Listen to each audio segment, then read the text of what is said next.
Hey there everyone, my name's BeeSquared, and I absolutely adore the Mother series. I was introduced to EarthBound via the Wii U Virtual Console around last summer, and Mother 3 via a fan translation Game Boy Advance cartridge a few months later. Now for the sake of the video, I'll go into detail about these games at a later date, because today, I've got a theory I'd like to talk to you about. However, before I begin, I just want to give you all a warning. This video is going to be filled to the brim with spoilers on Mother 3 and EarthBound. So, if you haven't played these games yet, which I highly recommend you do, stop this video right now and get out there and play these games, man. Come on. But be sure to come back because, you know, I need the views. But in all seriousness, without further ado, let's get on with the video.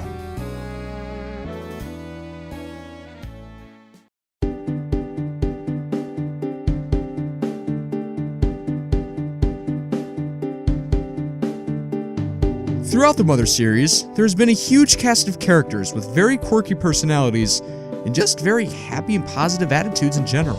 However, there is one character in particular that stands out among the rest. Meet Porky Minch, or Porky, if you live in Japan. This little guy is your next door neighbor in EarthBound. He's just a kid who likes to play practical jokes and hang out with his best friend, Ness. Or you, actually. So how could such an innocent little kid turn into one of the most seemingly evil characters in Nintendo history? Well, that's a very good question. But I have a better one. Is Porky Minch truly evil at all? In the beginning of EarthBound, Porky knocks at your door and practically begs for you to help him find his little brother, Picky, who has gone missing after the two went to investigate a fallen meteor that crashed down just a few minutes ago. After Porky sweet talks Ness's mom into letting you accompany him, the two of you go out on your quest to find his little brother. Once you save him and return home in one piece, Porky gets quite the lashing from his parents. The dad screams, "Both of you are really gonna get it now!" Right before we see both Porky and Picky walk into a room with their dad and never see them come out. After the father tells you how much he despises you being his neighbor, Porky's mother actually tells Ness that her husband is, and I quote, too lenient with the children. Man, these people are assholes. It's obvious that home life for Porky isn't the ideal life for such a young kid.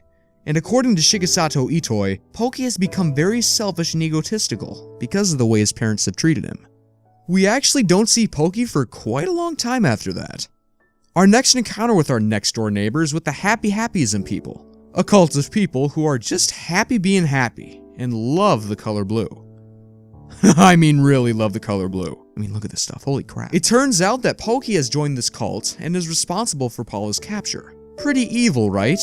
Well, here's where things get interesting. Once Paula is saved and the cult disbanded, Porky comes to you and actually apologizes for what he's done. We see him actually showing remorse for his actions and wanting to rebuild his relationship with his best friend, Ness.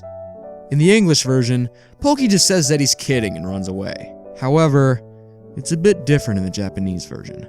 Ness is a silent protagonist, meaning he doesn't speak, period. When Ness remained silent after Porky asked for forgiveness, it gave him a feeling of shunning. This makes Porky feel sad and hurt, which leads him to believe that his best friend has given up on him, leading Porky to sever all ties between him and Ness.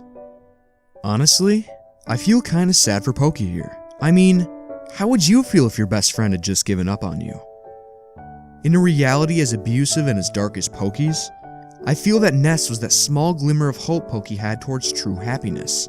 But with that glimmer gone, Porky was overtaken with hate and darkness.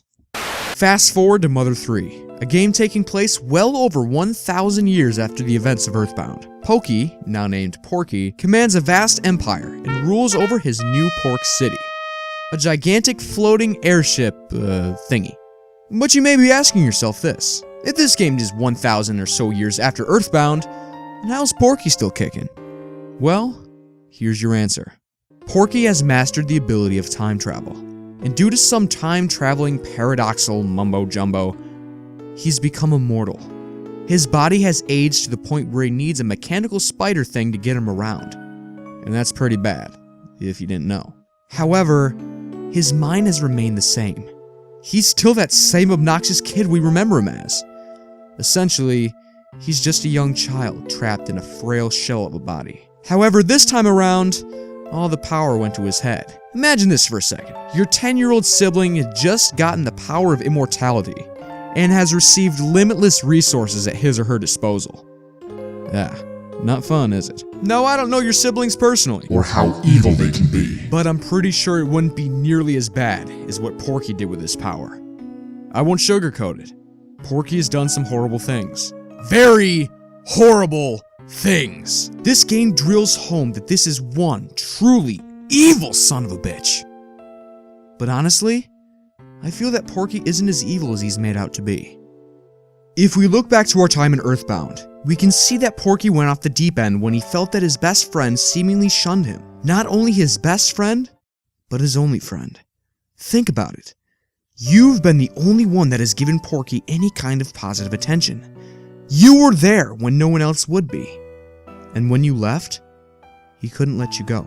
During your adventures in Mother 3, you come across King Peace Playroom while making your climb up Wonder Tower. In it, you can find various references to EarthBound, if your mind, eyes, and ears are sharp enough. But the reference that takes precedence over all is the yo-yo in this display case. When you walk up to it, the display simply reads, "A friend's yo-yo." This hit me hard when I realized what this was, and the feelings hit even harder when the maid robot tells you that it belonged to Porky's best friend. Even after all this time, all the resentment and anger he felt towards him, he still felt that Ness was his best friend. In the end, Porky lost the one person he cared about, and I feel that he longs for someone to fill that hole inside. He just wants a friend. This theory, I believe, is proven near the end of the game. After the long journey to the top of the Empire Pork Building, you are greeted by Porky, who actually wants to become friends with you. Yes, we all know this was a trick in the end, but after thinking about it, I wondered, what if he was serious? What if this was Porky's final attempt at becoming a good kid again? What if Porky saw a bit of his long-lost friend in Lucas, and wanted to recreate the forgotten memories of joy and happiness he felt all those years ago? What if Porky Minch isn't really evil at all?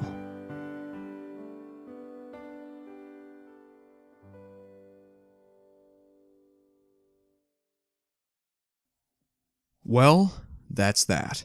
I really hope you enjoyed this theory video I put together. Do you think Porky Minch is evil? Or do you think he just wants a friend?